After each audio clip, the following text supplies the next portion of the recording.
Hi everyone, and welcome to episode 34 of Not the Worsted Knitting Podcast. My name is Michelle, and I am the knitter and knitwear designer behind meeshyfrazz Knits.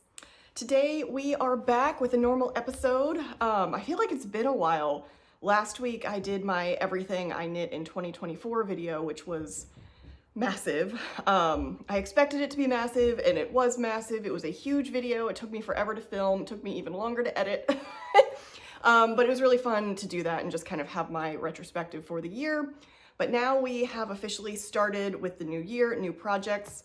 And I've just got really just a couple of things to talk about today. I don't think this will be a crazy long episode, but I'm really excited about what those projects are, what I'm working on. It is such a gloomy day here in Western Washington. It's cloudy, it's misty. We've had a ton of like fog rolling in and out, and it's just quite dark. So I've got lights on in here. I'm hoping that there's enough ambiance that you can see. We'll go ahead and start with what I'm wearing. I am wearing my Magnolia. Let me pop up. You can see really all of the detailing is right here. That's the main event of this sweater, but this is the Magnolia by Camilla Vad. I did the short sleeve version. And this is also kind of like the lighter weight version. So Camilla Vad has the Magnolia Bloom, which is the big chunky sweater with the lace work on top, which I've also done. And then this one has the lace work at the bottom, and you can choose whether or not you do short sleeves. This uses a sport weight yarn, and I did the Rowan felted tweed, and I did the size small, which is the second size. I love this sweater actually. It's a top-down yoke, and I know top-down yokes are kind of a controversial fit for people. Like, not a lot of people like a top-down yoke, like a round yoke. But this one in particular fits me well. I think it just has to do with my particular proportions based on this sizing. I have a 34-inch bust, so I think just the way that the increases and shaping was done here, it works really well for my frame and how it fits my shoulders. So I really like the way this fits. The one thing, if I were to change and do again, would be the yarn. I've talked about this before. This was one of those projects where I was casting on, I needed a project for my knit night, and so I just like ran, I didn't have any other projects, and I wanted to knit this next. So I ran to the yarn store. This was the only sport weight yarn I could find, the only yarn that kind of fit the right gauge. And so I just grabbed this to swatch with, and it felt nice when I was working on it, but knit up, it's a bit scratchy. It's definitely a scratchier yarn than I would want to use on especially like a lightweight sweater. Like for being a sport weight yarn, it's just a little bit on the rough side for me. Now, I will note, I do think I'm a little bit sensitive. Like I've mentioned, I can't really tolerate mohair. I can't do like Knit Picks Wool of the Andes, the Peruvian Highland wool. I cannot do it. I find it so scratchy. And I know some people really love that wool. So, you know, your mileage may vary. You might love this yarn. I have talked to a couple other people who've used this who agreed with me. So I do think it's a little bit more prickly than I would like. But that being said, on days like this, I'm very comfortable. I just can't get warm in a sweater like this. So it was a good yarn to do a short sleeve top on. I actually think if I had done the full sleeves, I would probably never wear this. So it just kind of, it's like a good ratio of like heat to no heat.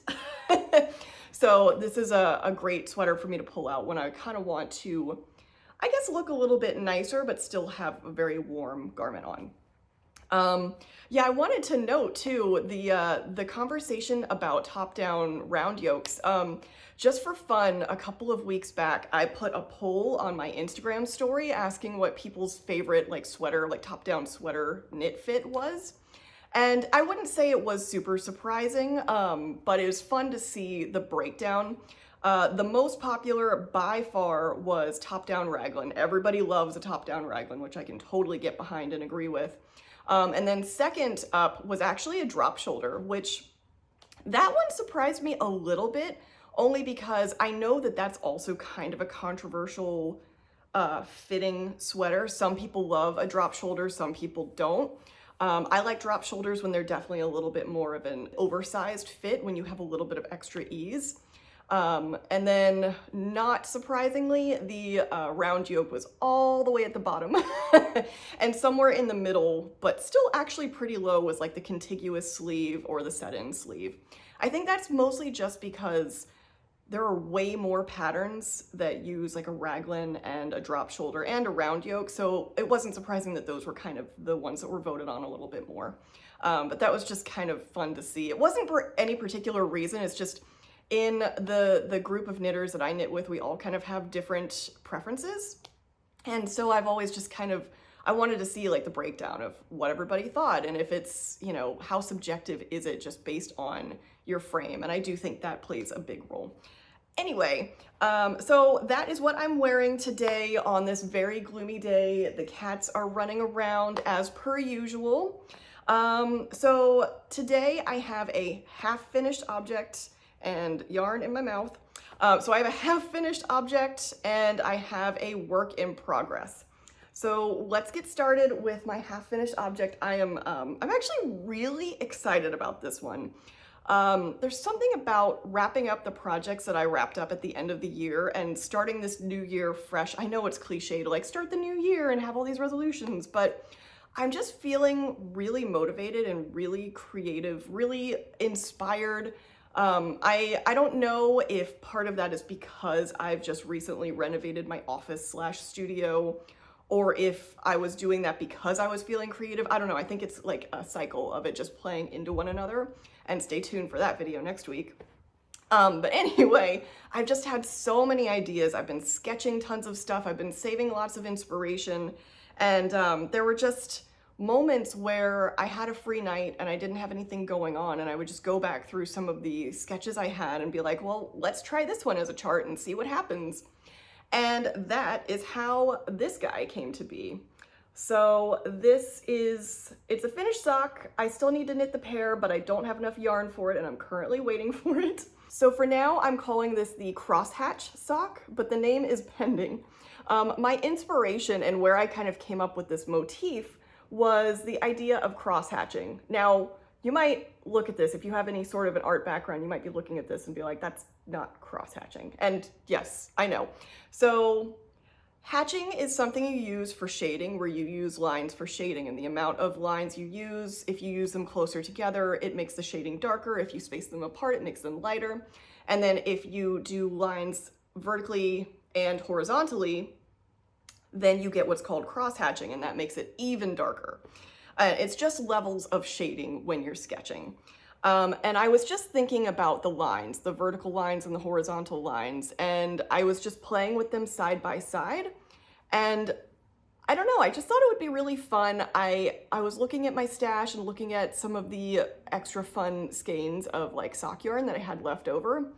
And I just really thought this would be super fun on like a very solid neutral base and then like a wild and crazy speckled yarn for the motif. And so I just kind of went wild with it, and I knit this guy up in like a matter of days. So my last actual podcast episode, I was toying with a couple of ideas that were sort of like this, and I was using a different yarn. The yarn I was using before was the Salty Blonde Fibers Apollo, and that is a very variegated yarn. And so the initial idea I had for that, it needs to wait, that needs to go for something else. It's just way too crazy of a yarn. But for this, it's perfect. So the yarn I am using, the navy, which is kind of the main color throughout, is Hazel Knits Artisan Sock in the color in the navy. And then the contrast color is Salty Blonde Fibers. This is her 2-ply sock, and the colorway is Burn Book. It's from her Mean Girls collection. And I have used these in my Sirach socks, which I am actually wearing now. I didn't even realize. I'm gonna just quickly, yeah, there's no flattering way to do that, but yep, I'm wearing those socks right now. This Salty Blonde Fibers Burn Book is highly beloved to me. I love this color, I love the yarn. It just makes me happy, and it's a fun, what I like about it is it's speckled, but it's subtly speckled, so it's a lot of white with just pops of really bright color. And together with the navy, I just love it. One thing I really love is just how blue the navy is to offset it. It just really came out exactly how I was hoping. Like, I just think that is so fun. Like, how fun is that?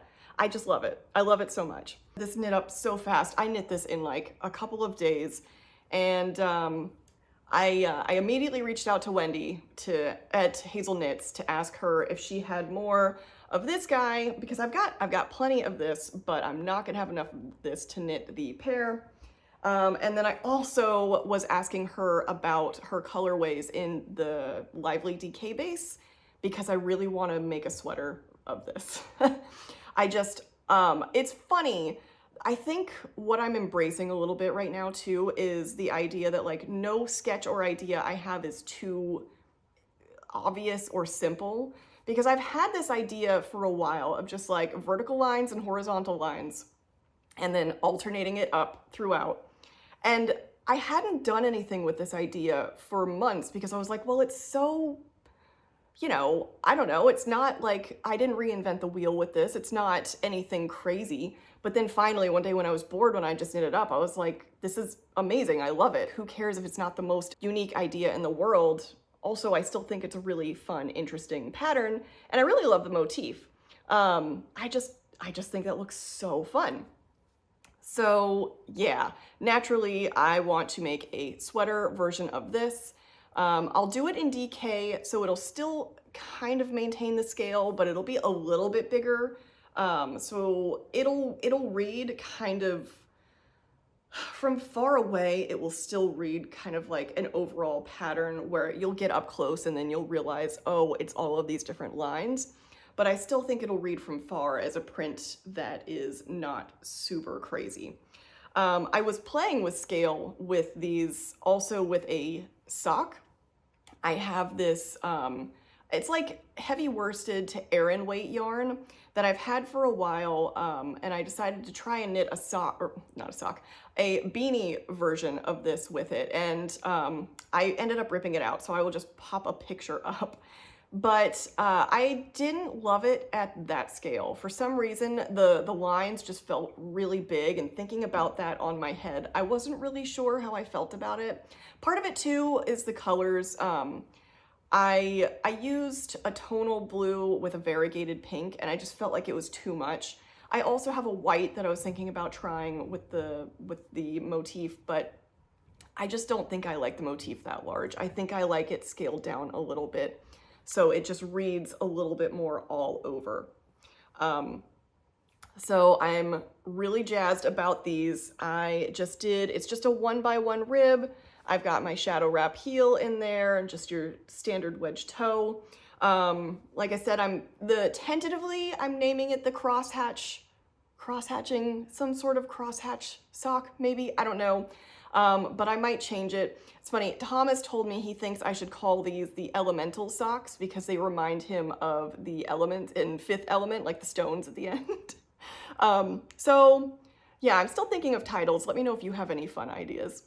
I'm thinking I might knit another couple of versions. Like I was thinking of maybe doing one where it's striped, where each set of the motif is a different color. So you've got like striping on top.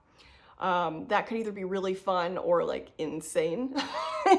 Or I might just do like two solids in kind of fun bright colors. I don't know. I'm still thinking about it, but I'm probably gonna have some downtime for knitting, and I'll grab something from my stash and we'll see. Next up, it's the only other thing I am working on, but it is another design of mine that I am doing for the year. I am a maker for Blue Sky Fibers, and as part of the maker program, I design patterns using their yarn, and they send me yarn support. This year they're doing it a little bit different, where so we do 2 projects a year. This year they have it to where they're doing a yarn of the month, and they're promoting a yarn each month. And so each of us will get a yarn in that month to promote. And as I reach out of frame. So and then the other project is up to us what we want to do. So the yarn of the month pick that they assigned to me was Skyland which is a DK weight yarn, and it is 100 grams, 210 yards, 192 meters, and the breakdown of this beautiful yarn is 40% fine Highland wool, 30% baby alpaca, and 30% silk. So it's a really interesting blend. So it's 40% wool, and then you've got 30% silk and 30% baby alpaca. This color is Nightfall. So it's like a nice dark blue. So apparently we're very much in the navy sort of, you know, I had my green phase, I had a little bit of a red phase, and now apparently we're in the blue phase. I don't know how I'm going into like color themes here. Anyway, so I got assigned this for July, and it kind of stumped me for a little bit when I was looking at the yarn breakdown, because I was like, wow, it's July, so it could be transitional. It's still kind of the heat of summer, but then again, if the pattern is coming out in July, anything you're knitting in July, you're probably not planning to wear in the summer. So I was really back and forth on, do I want to make this sort of a transitional garment, like a fall garment that's maybe still a little bit light, that's lacy, or do I just kind of want to lean into the fall to winter knits? And so I went ahead and placed my order for how much yarn I needed. Hopefully you can see this. I don't know if you can see it against my shirt, so I'll put it up here. Anyway, so I placed my order, and once I got it and started swatching with it, that's when it really kind of told me what it wanted to be. Because what I don't want to do is have an idea for a garment, have a yarn, and then put the two together and they don't work, but I like force it anyway. Like, nobody wants that. It's not gonna fit well, it's not gonna drape the way you want it, and it's definitely not gonna wear the way you want it. Especially, there's nothing worse than knitting a garment that you're like planning to wear in warmer weather and you just don't wanna wear it because you're so hot in it. So I was swatching this, and I did a lace swatch somewhere. I went looking for it, I can't find it, I don't know where it is, but it's okay because honestly, it didn't look good anyway, so like it's probably for the best that I'm not showing you. I've had this lace motif, I've talked about it in a couple of episodes. I have this idea for this really fun lace motif that's gonna be an all over on a sweater, but it's just not working out the way I want it to, and I think it's because it needs to be on a fingering weight gauge. I think anything larger than fingering weight, and it just feels like it's too much.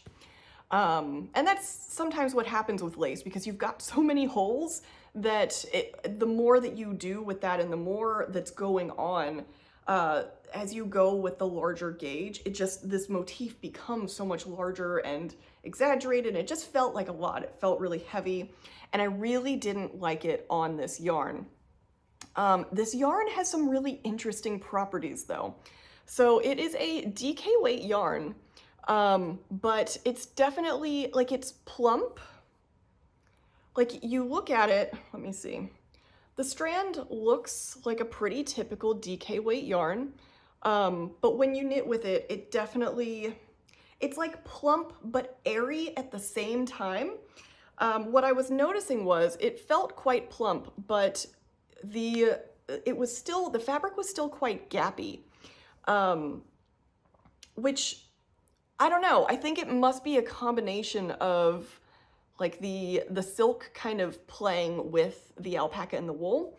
So I started out with a US 7 needle, and it was just way too big, and so then I went down to a US 6, and I realized that lace wasn't working, but I was trying to think of some other things I wanted to do.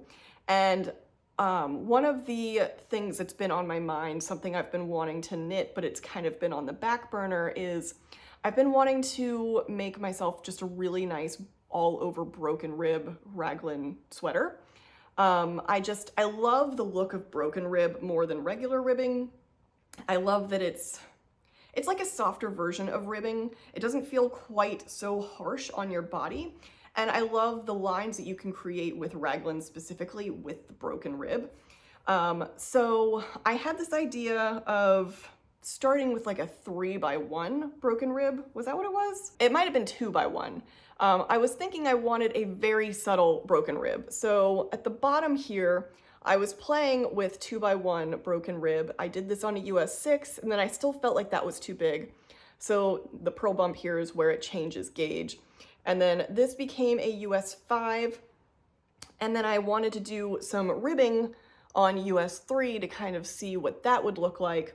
And I still wasn't loving it. I wasn't in love with either of those things. I didn't really like the 1x1 rib. I thought it looked a little bit messy. And then I wasn't loving the 2x1. So then I decided to go with just a standard 2x2 broken rib. And because I didn't love the ribbing as is, I decided to go with a twisted, well, it's actually a half twisted rib. In the round, you really only need half twisted rib. The only thing you're missing, so half twisted rib is when you're just twisting, you're knitting the knit stitches through the back loop, and then you're just purling as usual. The reason it doesn't matter when you're knitting that in the round is because on the back side, the purl stitches will look like normal knit stitches, but you're never going to see that, and it doesn't look any different on the front side, especially not enough to cause the hassle of both knitting through the back loop and purling through the back loop. So knitting through the back loop is all you need to do, and I ended up just really liking this swatch a lot, and so I kind of went running with that. So from there, I was still kind of curious because I had gone down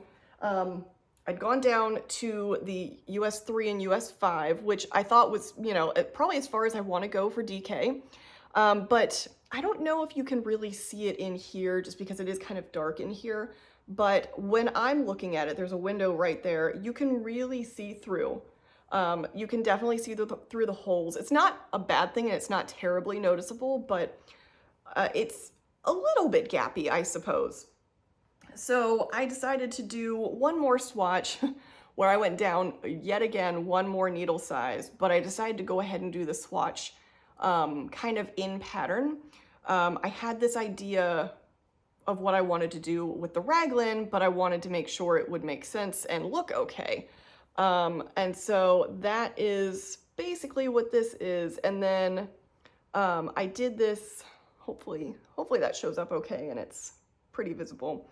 But I did this on what was it? The ribbing was a US 2, and then the body of the actual broken rib was a US 4. So this gauge ended up being quite small, and it's still a little bit gappy. I think that is just maybe the nature of the yarn. I think it's quite a round, plump yarn, and then it's got a little bit of a fuzzy halo, and I think that's the point. I think over time, as you wash and wear, you're gonna get a little bit more of a soft halo effect. And so after doing this, I realized I really liked the way this looked, but I did not want to go on a needle size this small. It wouldn't be as fun to knit, and I just don't think it needs to be this small. So I went back up to the US, what is this?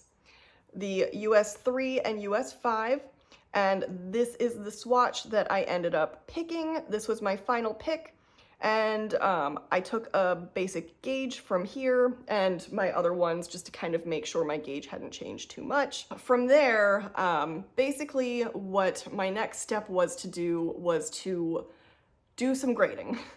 Obviously I want to just like start knitting the sweater and just knit my size and go with it, but what I have found is it's easier for me to set up my grading sheet with all of the sizes first and then knit my size. The first sweater I designed, I just did my size and then I went back and graded later, and I found that to be tricky because there were certain things that I had done for my size that just really didn't scale up and down in the same way, and so I needed to modify the one that I did in order to accommodate everybody's sizing or add like really weird chunks. And so it just makes more sense for me to put all my numbers in and then knit my size. And then as I'm knitting it, I will continue to tweak the pattern, but I'm able to tweak it at all sizes. And for the most part, that's worked out really well for me. So this is where we are. Hopefully you can see that okay. This actually has gone through many iterations already, and it's going to go through a few more. But yeah, for starters, I got my grading sheet up. It's funny because each time I do grading, I think to myself, well, this time I got it a little bit faster. Like I set up my grading sheet and I was like, man, I did this so quickly. The first one took me so long in comparison, but this was great.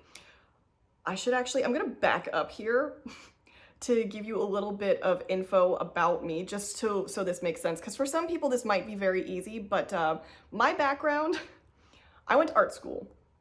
That is my background. And math was never my strong suit. And one of the great things about when I got accepted into art school, which was portfolio-based and grade-based, was that all throughout art school, as long as I got a B or higher in like the high-level math courses in high school, I actually didn't have to take any continuing math courses in college. And that was fantastic because, you know, when I was in high school and I was in those classes, I was always like, I'm never gonna use these formulas. I'm never gonna use any of this. I don't know what the point of it is. I'm never gonna need this. This is so stupid. Well, if I could talk to past me now, I would tell her to maybe pay a little bit more attention in math and like maybe take a couple more accelerated courses. Because grading, I feel like if I had more formulas, I could probably make this move a little bit quicker. I have formulas and I've figured out a lot of things either by reading books, by reading blogs, by coming up with things on my own. So I've got this spreadsheet. When I say spreadsheet, it is like, you just keep scrolling forever and ever, and there's so much to it. And so I use sizing, the sizing guide that I go off of for a size inclusive pattern fit of at least 9 sizes. I went off of Isolde Teague's grading measurements. And then I also looked at the Craft Yarn Council's numbers because there were some gaps that needed to be filled in because not everything was in there. I think Isolde's went up to a certain size and I wanted to add 2 more, or it was something like that, or maybe, I don't know, like Craft Yarn Council had a few sizes that weren't included in Isolde's in terms of like certain fits on the body. So between the 2 of them, I have my basic numbers that I try to fit for each size. And then from there, I'll put in the amount of ease that I want. At the very bottom, I will put in my gauge. So my stitch gauge and my row gauge, and that goes into, like, that plays into the numbers that I'm trying to get for fit. Because, you know, you'll take the measurements, the generic measurements of each size, you'll apply the ease to that, and that gives me my finished measurements for each size. And then I take that, apply it to my gauge, and that's where I get my starter numbers from. The numbers for where I need to begin, the numbers for where I need to end, and the numbers for like each of the parts all over. And the fun part is just making it all work all the way through. Sometimes it's easy, and by easy, I don't mean easy. Sometimes it's easier than others. And this time I dropped the numbers in very easily, but then I quickly realized I was gonna have to do a lot of specific tweaking for this because I've got a pattern that is 2 by 2 broken rib, which means it's in increments of 4 stitches. So you have to have all sizes going up and down, and they all have to be multiples of 4. And then it has to be symmetrical because obviously I don't want you to be like starting with a knit on this side and not having a knit on this side. Like if you can see, yeah, like that needs to line up. It needs to line up and be symmetrical on either side. So these need to be even numbers, multiples of 4. But you might notice that my raglan is multiples of 5. And so it started out off the gate where I needed even numbers, or no, I needed odd numbers and then switch to even numbers. And so there were some setup rows that needed to be added, and then we were fine. Right now, I'm at the point where I am working on the raglan increases and everything's going great. I've written up the pattern through sleeve separation because there's a few things I want to try at the sleeves, and I'm not quite sure what I'm gonna do yet. I've got a couple ideas, and one of them I need to see if it actually works. It may not work. but I've got a backup either way. So I've got my pattern written up to that point, and I've just been kind of smooth sailing through it until I realized today that for the two smallest sizes, in order to achieve the proper armhole depth that you need for these sizes, I will need to knit an additional like 5 to 7 rows beyond the increasing. And I knew that, I had that in my spreadsheet, but like I said, my spreadsheet is so big and I've got notes everywhere and things kind of like haphazardly placed at this point where I've remembered things, that it was one of the things I didn't take account in the initial stages of writing up the pattern. So what I want to do is add those in. Like I said, it's just for a couple of the smaller sizes. I want to add those in as a compound raglan. So all of the sizes have slightly different increase rates, and some of them have more of a compound shape than others. To achieve the proper amount of ease on your armhole, like what I don't want is for the larger sizes to have, you know, sleeves that are coming down to here. So I want to make sure it's hitting the right point for every size. And so with that, different levels of compound shaping is taking place depending on your size. So with that being said, I realized that the size 1 and size 2, and I am knitting the size 2, will need a little bit of slower spaced out raglan increases in the middle. In order to do like a proper compound raglan, you do more of a rapid increase rate, the neck to the shoulder. And then from the shoulder to about the armpit, you kind of try and slow it down, slow the increase rate down. And then under the armpit, kind of that finishing area, you can increase it back up. And that sort of creates your compound raglan. And you can play with that. Like there are a few different ways to do it, just kind of depending. And so I realized, fortunately I didn't knit too far, but I will need to rip out 8 rows to accommodate that compound raglan that I want to add in. But another thing that took me some time, you notice how stretchy that is, look at that. So the collar is twisted rib. Like I said, I really like the look of the twisted rib. I also like how the twisted rib goes from the collar into the raglan shaping. I wanted something where the stitch pattern on the collar kind of came throughout the sweater, but I don't really love the 2x2 rib sweaters where it's 2x2 up on the collar all the way down. I don't know, for me, that always feels just a little bit bulky, and I do like the separation of a clear collar. So I still wanted a little bit more of a delicate collar. And so by just running that through the raglan increases, I just really like the way that looks. I think that looks really clean. But with a twisted rib collar comes some tricky things when you're thinking about casting on. I wanted this to be delicate, so I decided that I didn't want to do a double like fold over collar. I wanted a single neckband, which means that you're going to see the cast on. My go-to for a stretchy cast on is a long tail cast on, but you do get a line, and I really wanted this to have a nice clean finish. So I actually cast this sweater on 4 times. I was playing around with actually I know a lot of people don't like to do a tubular cast on. I don't like to do a tubular cast on. There have been so many times where I start it and get frustrated and then just like rip it out and do a long tail because I'm like, I just can't be bothered. I'll do a tubular bind off all day long, but a tubular cast on, not my jam.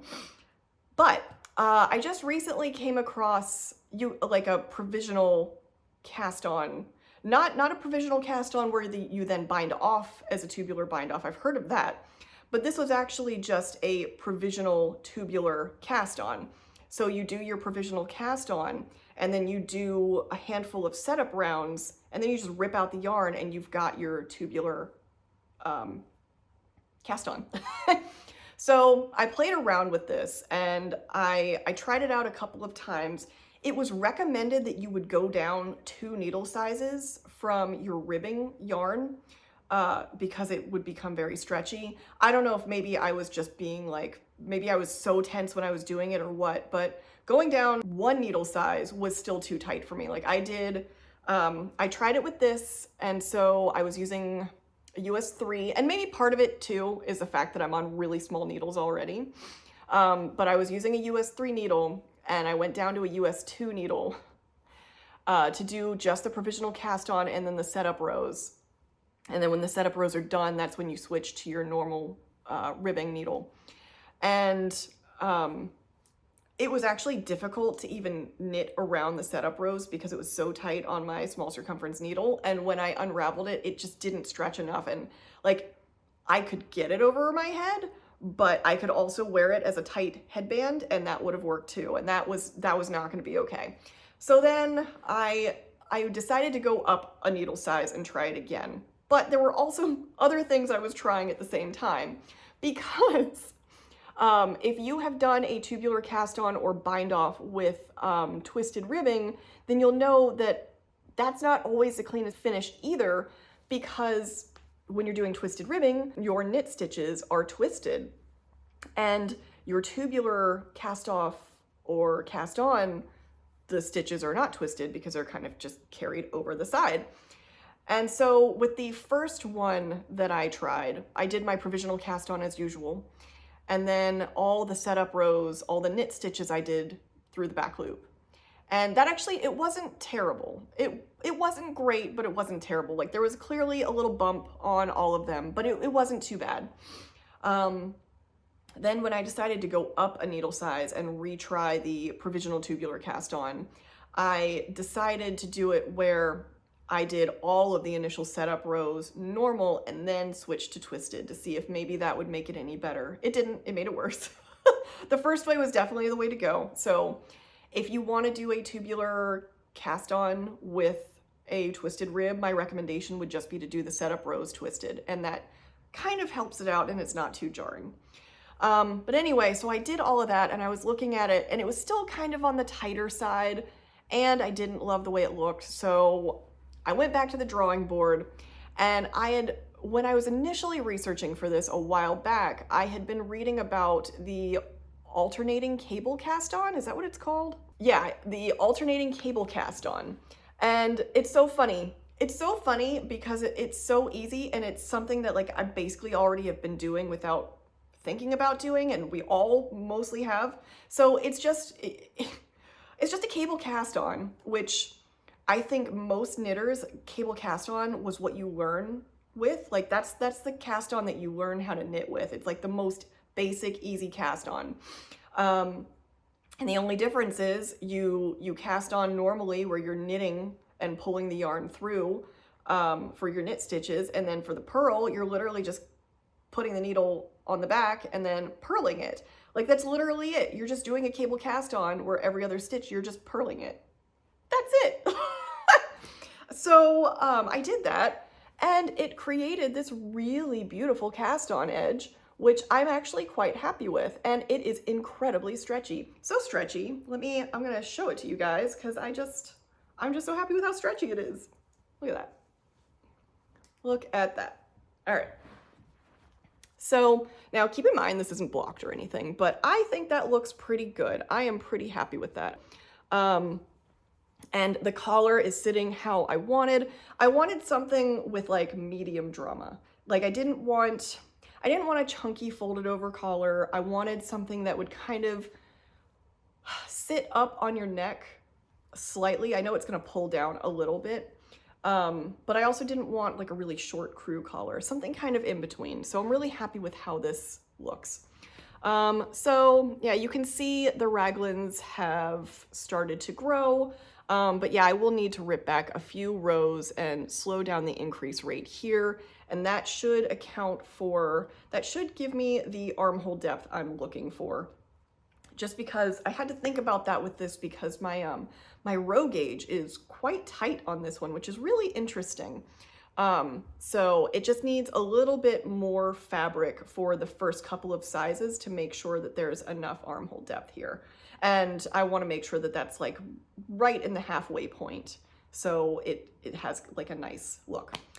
So that is what I will be doing after this, is ripping out 8 rows of fabric, 8 rounds, and then getting back to that, maybe blocking it just to make sure my row gauge hasn't changed too much. But I kind of want to wait until I get to sleeve separation to block it, but we'll see. I don't know. I might actually just block it after this just to be safe.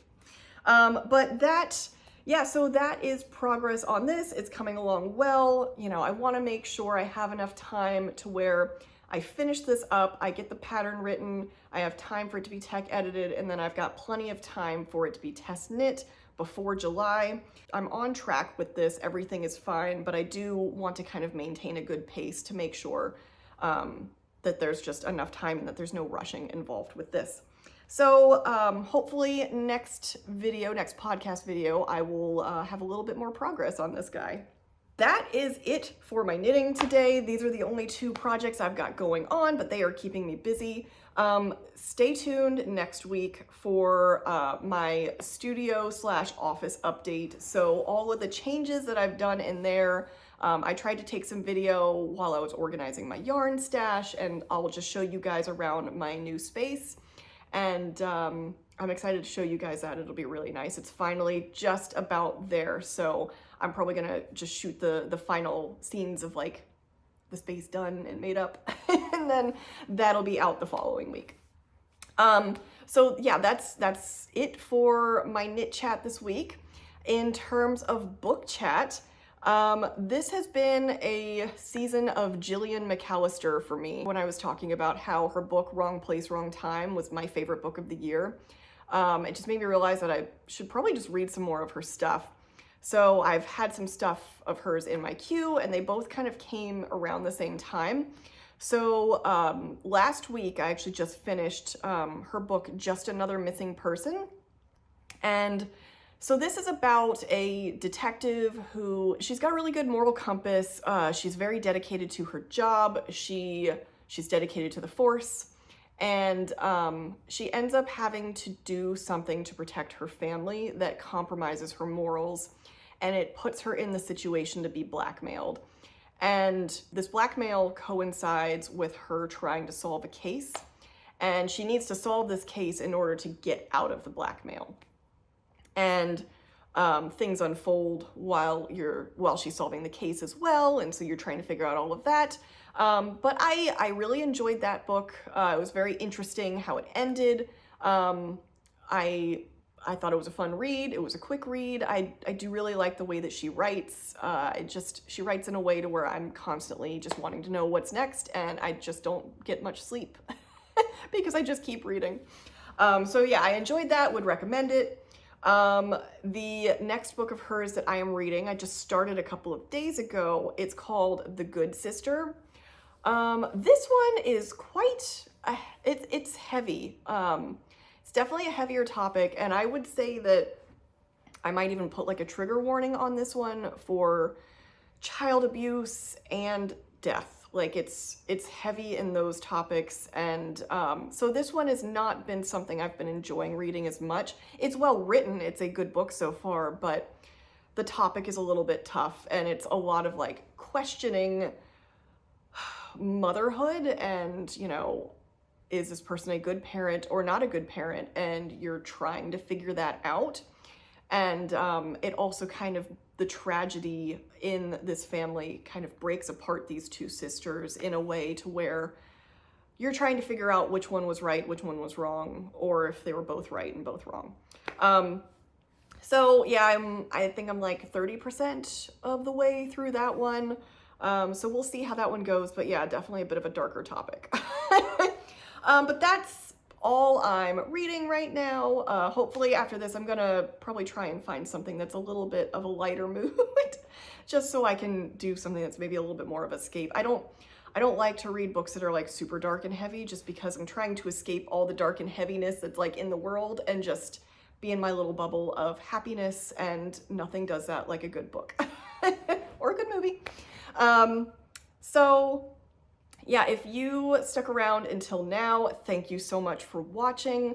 If you are interested in my crosshatch socks, stay tuned, because I'm hoping to write up that pattern soon and get it to my tech editor. and I will, when that is ready to go, then I will do a test call. I'd love to get a test call up in the next week or two, but we'll just see. I'm kind of in obsession mode right now with this sweater, and I need to figure out some of these numbers completely before I can kind of switch my brain back into just like writing up this sock pattern. So that'll be out. If I don't share it on here, then it'll be on my Instagram stories and in my newsletter. So definitely keep an eye out on those. Subscribe to my newsletter if you want to stay up to date with all of my patterns and releases. But other than that, I hope you are doing well. I hope you're enjoying the new year still, and I just so appreciate you watching. If you would like to get in touch with me, I am meeshyfrazz on Instagram and Ravelry. You can email me at meeshyfrazz@gmail.com, and you can find me at my blog, which is meeshyfrazzknits.com. Thank you so much, and I'll chat with you next time. Bye.